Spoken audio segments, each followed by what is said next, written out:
मेरे अजीज़ों, आज हमने कई सूरतों की तिलावत की है, जिसमें सूरह तूर, सूरह नज्म, सूरह क़मर, सूरह रहमान, सूरह वाक़िया और सूरह हदीद बड़ी अहम सूरतें हैं। हर एक की अपनी फ़जीलत है और उनमें सूरह रहमान को ज़ीनतुल क़ुरान कहा गया है। पूरे क़ुरान की ये ज़ीनत है। तमाम सूरतों में इस सूरे की जो ज़ीनत है वो अपनी जगह पर है। इसमें अल्लाह अज़्ज़ व जल ने अपने बंदों से मुखातिब बार बार इरशाद फरमाया, फ़बी आलाई रब्बिकुमा तुकज़्ज़िबान। इसमें मुखातब जो हैं दो लोग हैं, जिन्नात भी हैं और इंसान भी हैं। दोनों को खिताब किया जा रहा है कि ऐ जिन्नात और ऐ इंसानों, तुम अपने रब की कौन कौन सी नियामतों को झुटलाओगे। इस आयत को 30 से ज़्यादा मरतबा दोहराया गया सूरह रहमान में। मेरे अजीज़ों, मेरे आका सल्लल्लाहु तआला अलैहि वसल्लम इरशाद फरमाते हैं अपने सहाबा से कि मैंने ये सूरह जिन्नात के सामने तिलावत की तो वो सुन करके तुमसे बेहतर जवाब देते थे, यानी रो पड़ते थे और हर आयत पर ये कहते कि ऐ अल्लाह, हम तेरी किसी नियामत को नहीं झुटलाते, नाशुक्री नहीं करते। मेरे अजीज़ों, अल्लाह तबारक व तआला अपने बंदों से जो सबसे ज़्यादा पसंद फरमाता है जो चीज़, वो शुक्र है। और शैतान अगर सबसे ज़्यादा किसी चीज़ से तुम्हें दूर करता है तो अल्लाह के शुक्र से ही, क्योंकि उसने चैलेंज किया है अल्लाह ताला की बारगाह में। आयत का हिस्सा मैं आपके सामने अर्ज करता हूँ। अल्लाह तबारक व तआला से उसने कहा, लअक़उदन्न लहुम सिरातकल मुस्तक़ीम सुम्मा लआतियन्नहुम मिन बैनि अयदीहिम व मिन खल्फिहिम व अन अयमानिहिम व अन शमाइलिहिम व ला तजिदु अक्सरहुम शाकिरीन।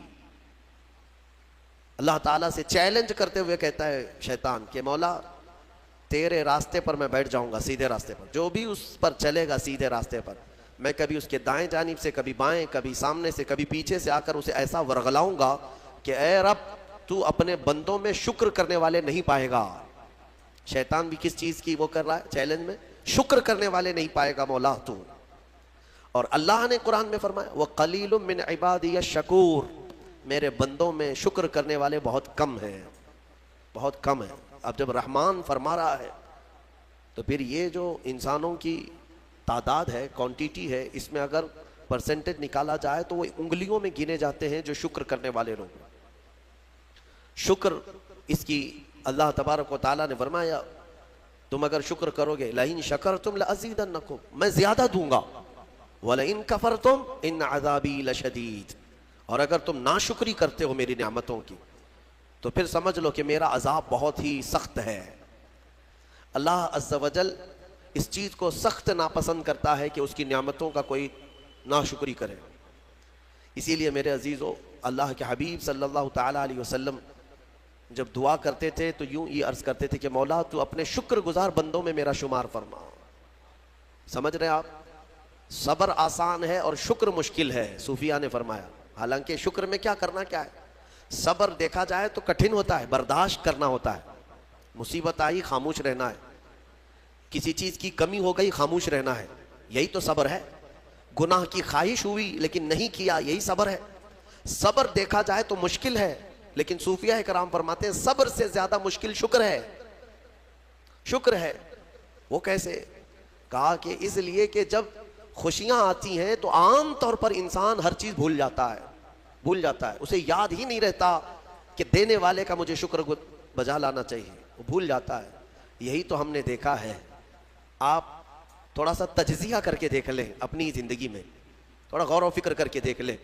हमारे घरों में भी जो कुछ भी एक्टिविटीज़ होती हैं, जो मामूलात चलते हैं, अगर घर के अंदर कोई मुसीबत आई तो आप फातिहा करवाएंगे, कुरान पढ़वाएंगे। मैयत हो गई तो क्या करेंगे? सबसे पहले कुरान पढ़वाते हैं। किसी की बीमारी हो गई, नज़ा का वक्त आया, किसी को बुलाया, कुरान पढ़वा रहे हैं। बहुत सख्त बीमार है, पानी पढ़ करके फुकवा रहे। ये सारी मुसीबतों के वक्त आप कुरान या इबादत की तरफ जा रहे हैं, सजदा कर रहे हैं।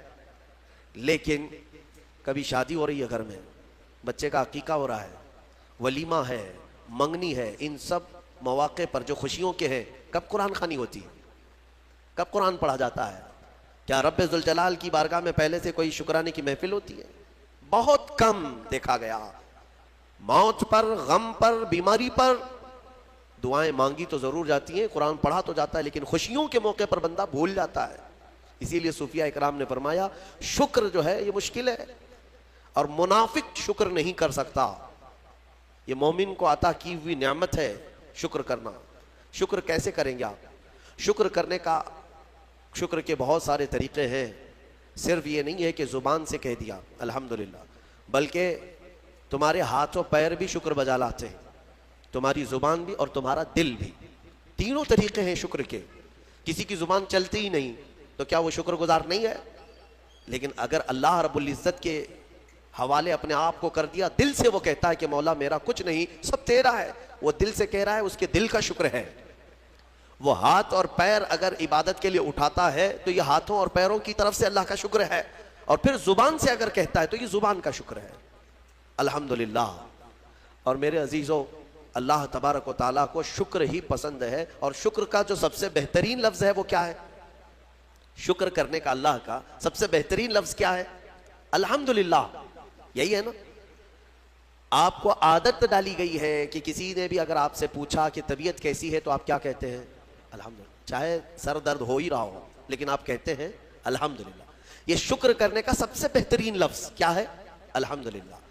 अब मैं आपको बताता हूं ये सबसे बेहतरीन लफ्ज है, इसीलिए देखो कि अल्लाह ने अपनी किताब, आखिरी किताब कुरान भी अपने हबीब पर उतारा तो उसका सबसे पहला वर्ड क्या रखा? अल्हम्दुलिल्लाह। अल्हम्दुलिल्लाह से पूरा कुरान शुरू हुआ। फिर तुम अगर मौला की बारगाह में इबादत के लिए खड़े हुए, नमाज के लिए रकत बांधे, इमाम अगर कहीं से जहर में शुरू किया तो कहां से? नमाज में भी अगर इमाम क़िरात शुरू करता है तो कहां से शुरू करता है? अल्हम्दुलिल्लाह से ही शुरू करेगा। मेरे अजीजों, इतना ही नहीं बल्कि रिवायतें मिलती हैं कि आदम अलैहिस्सलाम को जब पैदा किया गया और उनके जिस्म में रूह डाली गई, आपको छींक आई, सबसे पहले आपकी जुबान से निकला अल्हम्दुलिल्लाह। इससे अंदाजा करो कि मेरा मौला शुक्र पसंद करता है, शुक्र पसंद करता है। इसीलिए 30 से ज्यादा मर्तबा तुमसे पूछ रहा है मौला कौन कौन सी नेमतों को झुटलाओगे? तुम अल्लाह रब्बुल इज्जत के आगे सरेंडर हो जाओ, सुपुर्द हो जाओ कि मौला नहीं, मैं तेरी किसी नेमत का शुक्र इनकार नहीं करता। तुम्हें अंदाजा भी नहीं है तुम्हारे पास नेमतें क्या क्या मौला ने दिया है, तुम्हें अंदाजा भी नहीं है। वइन तउद्दू निअमतल्लाहि ला तुहसूहा, अल्लाह फरमाता है अगर तुम गिनना चाहोगे अल्लाह की नेमतें हरगिज गिन नहीं सकोगे। कैसे गिनेंगे? एक बुजुर्ग ने लिखा है कि अगर कोई तय कर लिया, तवज्जो चाहता हूं, शेख सादी रहमतुल्लाह अलैह के हवाले से ये बात मिलती है, किसी ने तय कर लिया कि मैं अल्लाह की सारी नेमतों का शुक्र बजा लाऊंगा, उसने जो भी मेरी नेमतें दी हैं सब नेमतों का मैं शुक्र बजा लाऊंगा। ठीक है, तुम्हारी जुबान अल्लाह ने दिया है, ये एक नेमत है, नाक नेमत है, कान नेमत है, आंख नेमत है, हाथ हैं, उंगलियां हैं, पूरे जिस्म में एक एक अज़ू अल्लाह की नेमत है। फिर प्लस उसके अलावा जीने के लिए जो यहाँ पर घर दिया ये नेमत है, ज़मीन पर चलने की ताकत दी ये नेमत है, और सोने के लिए हमें बिस्तर दिया, पहनने के लिए कपड़े दिया ये नेमत है, रिश्तेदार दिया ये नेमत है, औलाद दिया ये नेमत है, माँ बाप दिया ये नेमत है, अच्छे दोस्त दिया ये नेमत है, इस्लाम दिया ये नेमत है, ईमान पर रखा ये नेमत है, अपने आखिरी नबी की उम्मत में पैदा किए ये नेमत है। ये हजारों नेमतें हैं। लेकिन अगर तुम चलो तय कर लेते हो कि मैं अल्लाह की सारी नेमतों का एक एक बात दीगरे शुक्र बजा लाऊंगा, अल्लाह तूने मुझे जुबान दी अल्हम्दुलिल्लाह, तूने मुझे नाक दी अल्हम्दुलिल्लाह, सब नेमतों का शुक्र करने का अगर किसी ने इरादा कर लिया तो शेख सादी फरमाते हैं तो पहले वो बैठ जाए, उसको अल्लाह ने जो सांसें दी है ना ये सबसे बड़ी नेमत है। एक सांस अंदर जाती है ये नेमत, सांस बाहर निकलती है ये नेमत। अगर तुमने सांस ले लिया निकली नहीं बाहर तो खत्म हो गई तुम्हारी जिंदगी, और सांस निकली अंदर ले नहीं पा रहे हो यहां पर भी जिंदगी खत्म। सांस लेना एक नेमत, सांस बाहर छोड़ना ये एक नेमत। शेख सादी फरमाते हैं और हर सांस नहीं होती है, पुरानी सांस नहीं आएगी, फिर हर सांस नहीं है, तो हर सांस के बदले ही तुम अगर अल्हम्दुलिल्लाह कहते रह जाओगे तो जिंदगी गुजर जाएगी सांसों के शुक्र पर, बाकी नेमतें वैसी ही रह जाएगी। सिर्फ सांसों के शुक्र पर तो जिंदगी गुजर जाएगी। मेरे अजीजों, अंदाजा भी नहीं कर सकते कि अल्लाह ने कौन कौन सी नेमतों से नवाजा है। तुम्हें पता है मैं एक मर्तबा इस चीज़ को भी पढ़ा था कि अगर तुम्हें सांस खरीद करके लेना पड़ जाए, हॉस्पिटल में जाकर के देखो, ऑक्सीजन का एक सिलेंडर जो कभी मरीजों को लगाया जाता है कितनी कीमत का होता है, दिन भर में वो कितने सिलेंडर सांस खींचता है। इस एतबार से अगर तुम्हारी ज़िंदगी 60 साल की हुई और 60 साल तुम्हें ऑक्सीजन खरीद करके लेना पड़ा, तो तकरीबन इसकी कीमत जो है कई 100 करोड़ में चली जाती है। एक अंदाजे के मुताबिक 50 से 60 करोड़ का ऑक्सीजन तुम्हें लग जाता है। तो या क्या ये हर आदमी कैपेबल है अपनी सांसों को पैसे से खरीद सकेगा? और रब्बे जुल जलाल ने तुम्हारे लिए इतनी आसानियां की हैं कि सांस ऐसा नहीं है कि फलां शहर में मिलती है जाकर के लाएं और फिर खींचें। तुम जहां हो तुम्हारी नाक के करीब हवाएं किया है। उस रब्बे कदीर ने इतनी बड़ी नेमतों से तुम्हें नवाजा, तुम्हें अंदाजा भी नहीं है। और इसीलिए रब ताला फरमाता है फबी अय्यि आलाइ रब्बिकुमा तुकज़्ज़िबान, तुम मेरी कौन कौन सी नेमतों को झुटलाओगे। हातिम असम एक बुजुर्ग है, हज़रत हातिम खलीफा हारून रशीद के ज़माने के। खलीफा हारून रशीद के ज़माने में बादशाह ने एक मरतबा उनको तलब किया और पूछा कि कुछ नसीहत कीजिए आप मुझे। वो अक्सर बड़े बड़े उलमा को दरबार में बुलाता और नसीहत हासिल करता। हज़रत हातिम असम रदी अल्लाह तआला अन्हु ने बादशाह से एक सवाल किया कि हारून, अगर तुम्हारे साथ ऐसा हो जाए ज़िंदगी में मिल रहा और प्यास की शिद्दत ऐसी है कि तुम बिलक रहे हो, अगर तुमको कोई एक गिलास पानी देना चाहे और वो पैसों में देना चाहे और उस आदमी के अलावा किसी के पास पानी नहीं है, तुम ऐसी जगह पर पहुंच गए हो जंगल में या सहरा में, तो तुम उसको कितने पैसे देकर खरीद सकते हो? एक गिलास पानी वो बहुत बड़ी कीमत लगा रहा है, तुमको अगर बहुत शिद्दत की ज़रूरत है तो तुम कितना माल देकर के खरीदोगे? खलीफा हारून रशीद ने कहा मैं अपनी आधी सल्तनत भी देने को तैयार हो जाऊंगा एक गिलास पानी, क्योंकि ज़रूरत है इंसान की, जान बचाना है। तो हातिम असम ने कहा ठीक है, तुम्हें पानी तो मिल गया। कभी ऐसा हुआ तुम्हारी ज़िंदगी में तुमने पानी तो पी लिया, पेट भरकर पी लिया, पेट भर करके, लेकिन पानी अब निकलता नहीं है, बाहर नहीं निकलता पानी, कोई सूरत ही नहीं है कि तुम्हारा पानी बाहर आए, पेशाब बंद हो चुका है। कोई एक हकीम ऐसा है जो तुमसे ये कहे कि मैं तेरे पेट का पानी बाहर निकाल दूंगा, तो तू उसे कितनी कीमत देगा?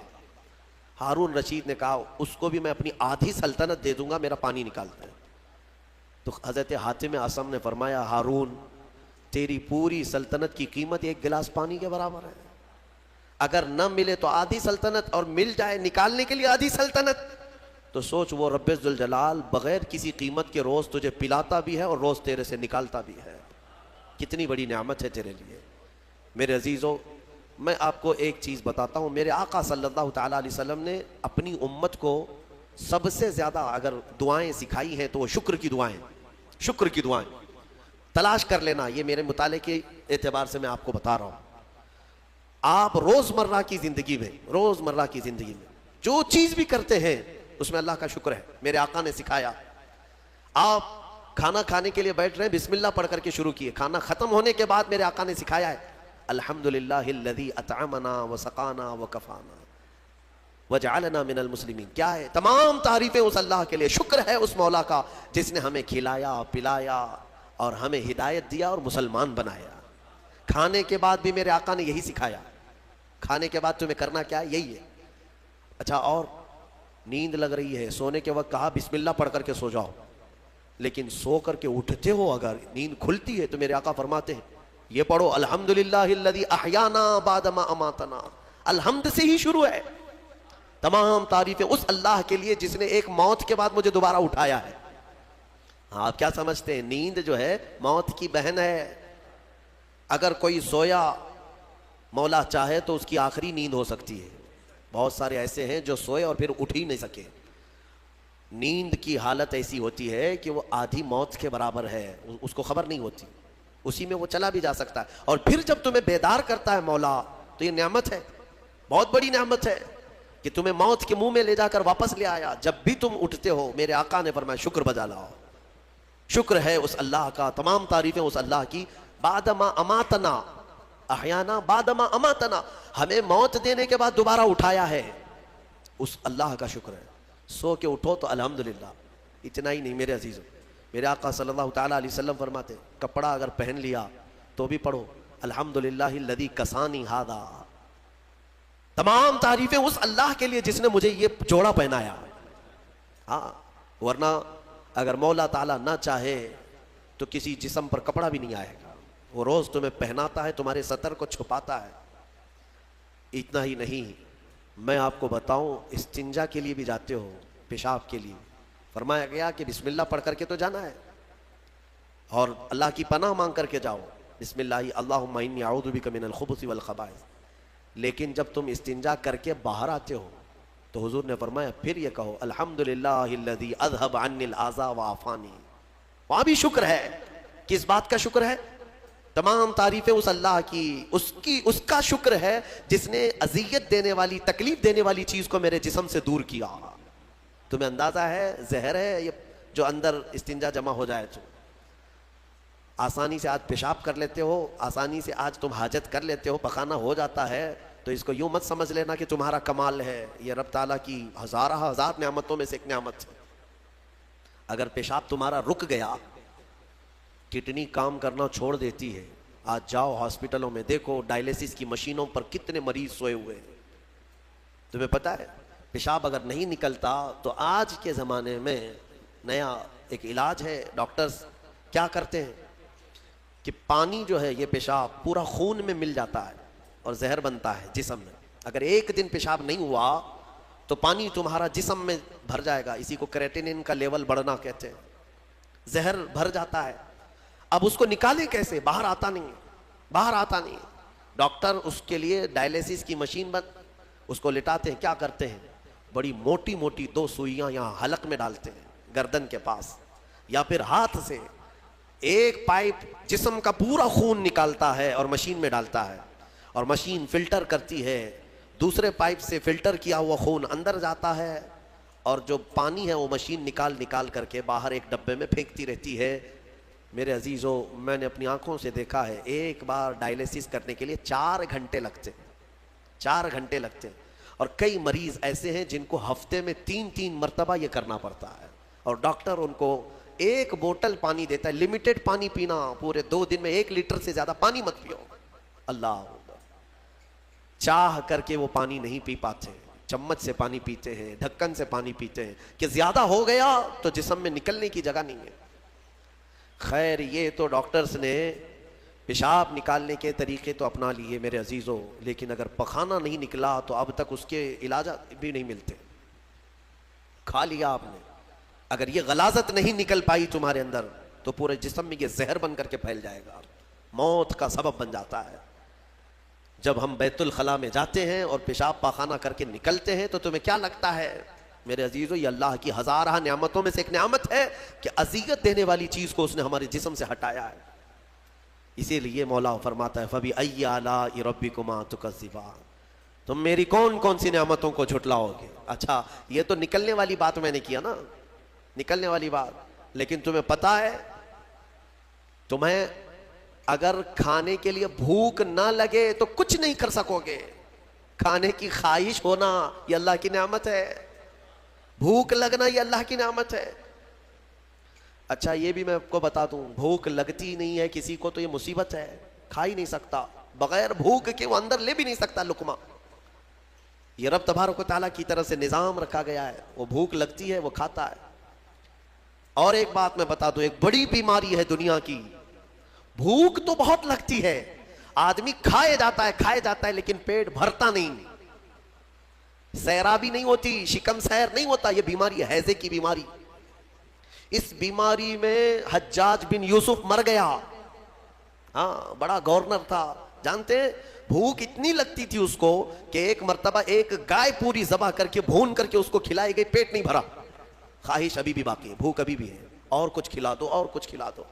उसको फिर अंडे खिलाए गए, मुर्गियां खिलाई गई, इतना खिलाया गया कि पेट फट गया, पेट फट गया और जहरीला हो गया।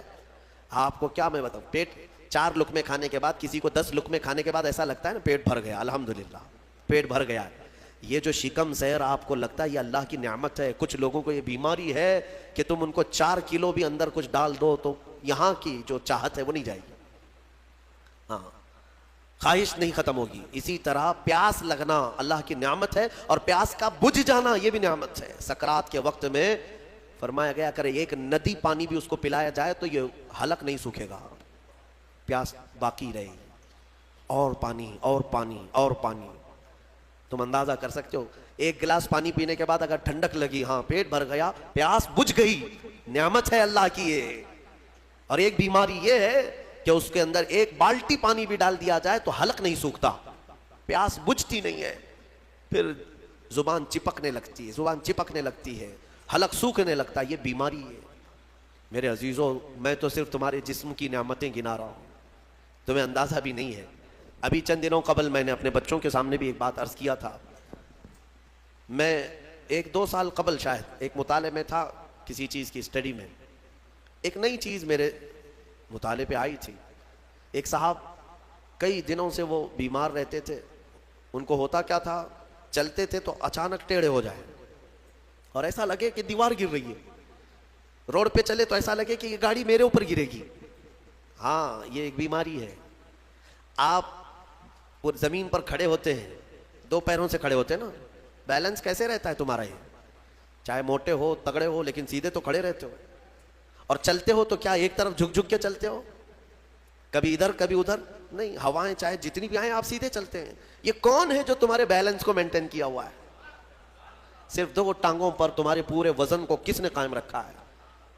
अगर तजुर्बा करना है तो मिट्टी का एक पुतला इस तरह से चला करके दिखाओ, 2 टांगों पर चला करके दिखाओ, बैलेंस कौन रखेगा? अरे पुतले भी अगर बना करके खड़ा करते हैं कहीं स्टेचू, तो उन्हें गाड़ देते हैं, खड़ा नहीं कर पाएंगे। इतना तुम्हारी ही वजन के बारे 80 किलो का एक पुतला बनाओ मिट्टी का और उसको सिर्फ पैरों पे खड़ा करके दिखाओ, नहीं खड़ा होगा, हवा आएगी गिर जाएगा। तुम्हें हवा क्यों नहीं गिराती? कौन है जो तुम्हें बरकरार रखा हुआ है? आपको मैं बताऊं तो हैरत होगी आप कि कौन सी चीज मेंटेन करती है, पता है आपको? कौन सी चीज तुम्हारे जिस्म के अंदर? न तुम्हारे हाथ न तुम्हारे पैर। अल्लाहु अकबर, अल्लाह की नियामतों पर कुर्बान जाओ। एक साहब, उन्होंने मुझसे मुलाकात की थी और अपनी बीमारी ये बताई थी कि ऐसा लगता है, तावीज़ भी कराए, दुआ भी कराए, वजीफे भी करवाए, बहुत सारी।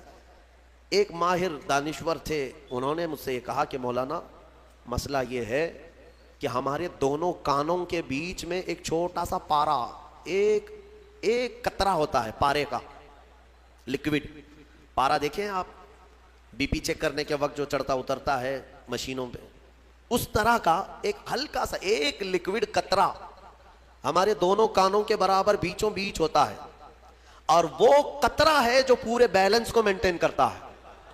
वो एक कतरा है, अगर उस कतरे के अंदर जरा बराबर भी इधर उधर हुआ, वो एक तरफ हो गया तो आदमी यूं चलने लग जाएगा। अगर वो इस तरफ हो गया कतरा तो फिर आदमी उस तरफ झुक जाएगा। और ये जल्दी होता नहीं है, वो इतना मजबूती के साथ पूरे इंसानों के जिस्मों को संभाले रखता है। मेरे अजीज़ों, फिर मैं ये पूछता हूँ, फबी अय्यि आलाइ रब्बिकुमा तुकज़्ज़िबान, तुम अपने रब की कौन कौन सी नेमतों को झुटलाओगे? और एक बात, अजीब अजीब चीज़ें मैंने देखी, कभी हम गौर नहीं करते ना अपने जिस्म में, और इसीलिए मेरा रहमान फरमाता है, वफ़ी अनफुसिकुम अफला तुबसिरून, तुम्हारी ज़ात में मेरी निशानियाँ हैं, तुम देखते नहीं? अल्लाह पूछ रहा है, तुम्हारी अपनी ज़ात में मेरी निशानियाँ हैं। महबूब इलाही निज़ामुद्दीन औलिया रहमतुल्लाह ताला अलैह ने फरमाया, अल्लाह तबारक व ताला तक अगर पहुँचना चाहे बंदा, तो सिर्फ उसकी नसें जो है ना, उसकी रगें, यही काफ़ी हैं उसके लिए। हाँ मेरे अजीज़ों, आज भी डॉक्टर्स ये कहते हैं कि तुम्हारे जिस्म के अंदर की नसें अगर खोल करके फैला दी जाएं तो 10,000 किलोमीटर तक फैल जाएंगे, यानी तकरीबन एक दुनिया घूमने के बराबर। इतनी नसें तुम्हारे जिस्म के अंदर हैं कि अगर उनको खोल करके फैला दिया जाए तो इतनी लंबी। कौन है जो ये सारा मेंटेन किया हुआ है?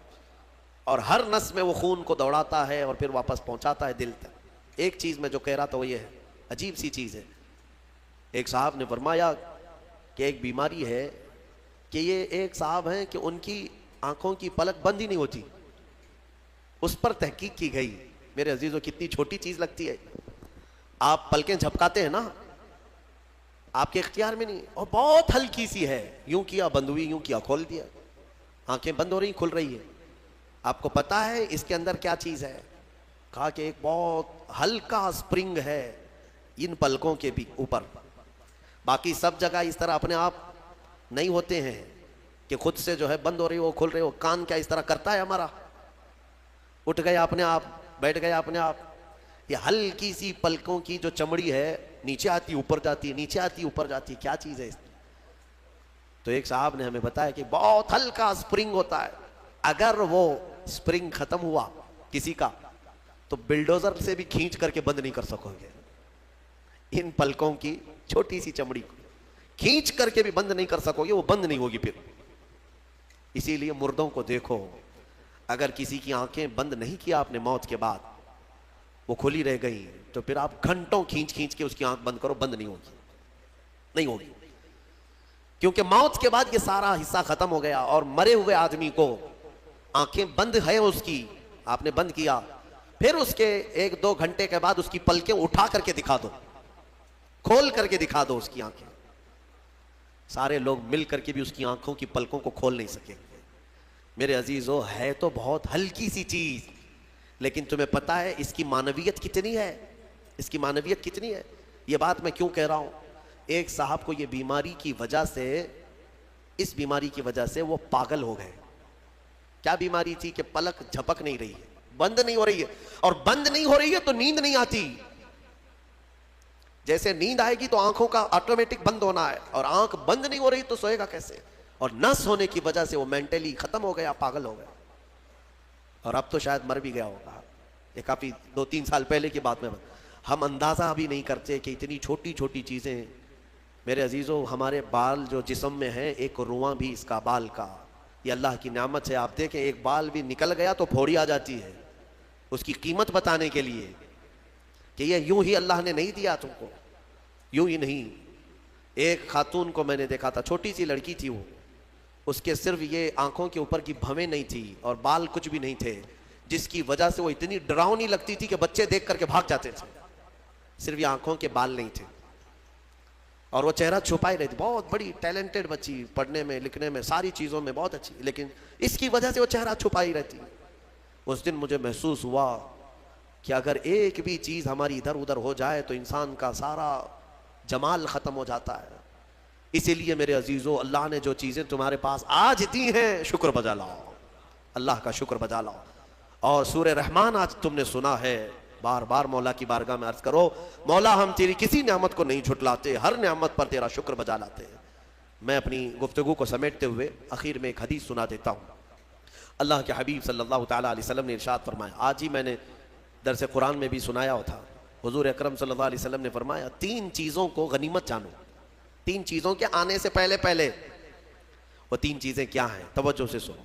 मेरे आका फरमाते हैं, जवानी है तो गनीमत जानो बुढ़ापा आने से पहले। जवानी को गनीमत जानो बुढ़ापा आने से पहले, इसलिए कि बुढ़ापे में जो कुछ होता है वो फिर वो बूढ़ों को मालूम है। सारी चीज़ें एक के बाद दीगरे रुखसत होने लग जाती हैं, वो ताकत नहीं, वो कुव्वत नहीं।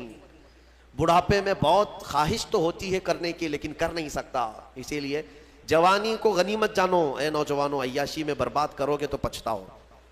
दूसरी चीज़ मेरे आका फरमाते हैं, आज सेहत है तो सेहत को बीमारी से पहले गनीमत जानो। बीमार होने से पहले पहले देखो अपने हाथों को, पैरों को, सब सही सलामत है। आज आंख देख रही है, कान सुन रहे हैं, जुबान बोल रही है, हाथ पैर चल रहे हैं, शुक्र करो अल्लाह का। इसलिए कि हमने देखा है चंद दिनों के बाद ऐसी बीमारियां जकड़ लेती हैं, सजदा करना चाहता है लेकिन पैर मुड़ते नहीं, पैर जाम हो गए। रुकू करना चाहता है, कमर झुकती नहीं। आज सेहत है तुम्हारे पास, कल आंखें साथ छोड़ने लग जाएंगी, कान कम सुनाई देने लग जाएंगे, जुबान में राशा तारी होने लग जाता है, हकलाहट आने लग जाती है, चाह करके भी बहुत सारी चीजें तुम कर नहीं पाते। इसीलिए आज सेहत है, गनीमत जानो इसको, कोई बीमारी नहीं। आज चंद ही दिनों के बाद देखना कि शुगर साथ, बीपी साथ, ऐसे साथ होते हैं कि फिर कब्र तक नहीं छोड़ते। हाँ, आज सेहत है, कल किसी को कैंसर हुआ तो फिर वो जनाजे के साथ साथ कैंसर जाता है, कुछ नहीं करते। और उन बीमारियों में आने के बाद उनको सेहत के दिन याद आते हैं, काश जब मैं अच्छा भला था तो अल्लाह की इबादत करता, बीमार हूँ कुछ नहीं कर पाता। मैंने आपको इससे कबल भी बताया था मेरे अजीज़ों, एक नौजवान की बात मुझे बार बार वो झिझोड़ती है। मुंबई शहर के रहने वाला नौजवान, 22 से 24 साल का, बाप अकलौते बेटे को बहुत अच्छा पढ़ाया था, लंदन भेज करके पढ़ाया था, अकलौता बेटा, बड़े बाप का बेटा है, और 24 साल की उम्र में उसको बोन कैंसर हो गया, हड्डियों का कैंसर हो गया। यूनिवर्सिटी में पढ़ा अच्छा, और उसके बाद पता ही नहीं चला, अचानक 3rd स्टेज पे पता चला। फिर 6 महीने शायद इलाज के लगे होंगे, डॉक्टरों ने कहा कि इसको घर ले जाओ, अब कुछ नहीं होगा। घर आया था, उसकी हड्डियां गल गई थी। हाँ, बोन कैंसर बड़ा डेंजर है, हड्डियां जो है पाउडर होने लग जाती हैं, उसको अगर उठाएं तो पीठ की हड्डी में उंगलियां अंदर जाने लग जाती हैं। ये कैंसर बहुत खतरनाक किस्म का है। उसके चंद दिन बचे होंगे अपने घर पर, इलाज वगैरह सब खत्म हो चुका। उसने अपने बाप को एक दिन हसरत से बुलाया और कहा, अब्बा मेरी वो 10वीं की, 12वीं की, ग्रेजुएट की ये जो मार्कशीट है, सनद है, जो मैंने मिडल हासिल की वो कहाँ है? कहा बेटा सब संभाल के रखा हूँ। कहा मैं देखना चाहता हूँ। बाप ने वो सारी चीज़ें अलमारी से उसको दिया कि ये सर्टिफिकेट है, ये तेरी सनद है, ये मार्कशीट है, ये सारी चीज़ें हैं। वो नौजवान बिस्तर पर ले करके अपनी सर्टिफिकेट पड़ी हुई, उसमें टॉपर भी रहा है वो सब चीज़ें देख देख करके रोने लगा। और फिर अपने बाप से एक सवाल किया कि अब्बा ये सारी मार्कशीट और सनद में कौन सी ऐसी है जो मैं मुनकर नकीर को बताऊं तो मुझे छोड़ दिया जाए, क्योंकि मैं जा रहा हूं अब आखिरी सफर पर, मैं आखिरी सफर पर जा रहा हूं, अब तो मेरे पास उतना वक्त भी नहीं है कि मैं कोई और चीज हासिल करूं। उसके बाप ने मुझे ये चीज बताई थी। वो कहते थे कि मौलाना आप बच्चों को बताओ, वाकई सेहत जब तक थी तुमने ना कुरान की तरफ तवज्जो दिया, ना मेरे रहमान को राजी करने की कोशिश की। सेहत आज है तो शुक्र बजा लाओ अल्लाह का, बीमारी में वो मौला तुम्हारे साथ होगा। 2 चीजें मैंने अर्ज की है, जवानी को गनीमत जानो बुढ़ापा आने से पहले, सेहत को गनीमत जानो बीमार होने से पहले, और सबसे बड़ी चीज मेरे आका फरमाते हैं जिंदगी को गनीमत जानो मौत आने से पहले। हाँ ठीक है, बुढ़ापे में कुछ तो कर सकते हो, बीमारी में कुछ तो कर सकते हो, मरने के बाद क्या कर सकते हो? तो इसलिए आज जिंदा है इसी को गनीमत जानो कि अल्लाह अभी तो मलकुल मौत नहीं आया, अभी तुम्हारे पास टाइम बाकी है, सांसें चल रही, वक्त बाकी, सेहत भी है, जवानी भी है, जिंदगी भी है, तो सब है तुम्हारे पास। फिर अल्लाह की नाशुक्री करना मेरे अजीजों ये सबसे बड़ा गुनाह है। इसीलिए मेरे आका सल्लल्लाहु अलैहि वसल्लम ने फरमाया, मेराज की रात में मैंने जहन्नम में सबसे ज्यादा औरतों को देखा। हुजूर से पूछा औरतों ने कि किस वजह से? हुजूर ने वजह यही बताई, हुन्ना यकफुरनल अशीर, वो अपने शोहरों की नाशुक्री करती हैं, नाशुक्री करती हैं। कब तूने मेरे साथ अच्छा किया, ये लफ्ज कहती है जिसकी वजह से मौला उनको जहन्नम में पहुंचाया। औरत अगर शोहर की नाशुक्री की वजह से जहन्नम में है तो ये बंदे जो सीधे रहमान के नाशुक्रे हैं वो किस कदर जहन्नम में जलेंगे। इसीलिए मैं डराता हूं इस बात से कि अल्लाह रब्बुल इज्जत का शुक्र बजा लाओ, जैसा रखा है उसने बहुत है, बल्कि देखा जाए तो हमारी हैसियत से ज्यादा उसने अता किया है। शेख सादी रहमतुल्लाह ताला अलैह की वो बात याद आती है, उनकी चप्पल गुम हो गई थी, कांटे और कंकर चुभने लगे, मस्जिद में आए, सजदे में रोने लगे, सफर में हूँ मौला, मेरी हैसियत ही नहीं है कि अब मैं चप्पल भी खरीद सकूं, मैं इतना गरीब और मुफलिस हो गया हूँ। बाहर निकले तो देखा एक आदमी पैर कटा हुआ बैठा था, जिसके दोनों पैर नहीं थे। तो वापस गए और अल्लाह का शुक्र बजा लाने लगे, ऐ मौला मेरी तो चप्पल ही नहीं है, उसके पास पहनने के पैर भी नहीं है। इसीलिए अपने से छोटों को देखो और शुक्र बजा लाओ। हाँ, मैं अपने नौजवानों से इसीलिए कहता था कि कभी कभार हॉस्पिटल विजिट करो, जाओ कैंसर के पेशेंट को देखो, वहाँ पर कभी चेहरा सड़ा हुआ है, किसी का गला सड़ा हुआ है, कहाँ कहाँ क्या क्या। मैं जाता हूँ कभी तो वो देखते ही रोने लग जाते हैं। मेरे अजीजों, मौत और हयात के बीच में मौजूद एक लाश की तरह पड़े रहते हैं। तुम देखोगे तुम्हें अपनी सेहत पर अल्लाह का शुक्र करने का जज्बा पैदा होगा कि मौला तूने मुझे इन सब बीमारियों से महफूज रखा है। इसीलिए मेरे आका सल्लल्लाहु ताला अलैहि वसल्लम ने बीमारों को देखकर, मुसीबत ज़दा को देख करके भी जो दुआ तालीम दी वो क्या है? अल्लाह ताला ने, अल्लाह के हबीब ने यही दुआ सिखाई, अल्हम्दुलिल्लाहिल्लज़ी फ़द्दलना अला कसीरिम मिम्मन खलक़ तफ़दीला, अल्हम्दुलिल्लाहिल्लज़ी आफ़ानी मिम्मा इब्तलाक बिही व फ़द्दलनी अला कसीरिम मिम्मन खलक़ तफ़दीला। ऐ मौला तेरा शुक्र है, तूने मुझे आफियत दी है, जिसमें तू उसको मुब्तला कर रखा है उससे तो मुझे बचा कर रखा है, और सब पर तूने, अक्सर बंदों पर तूने मुझे फजीलत दी है। मौला ये तेरा शुक्र है।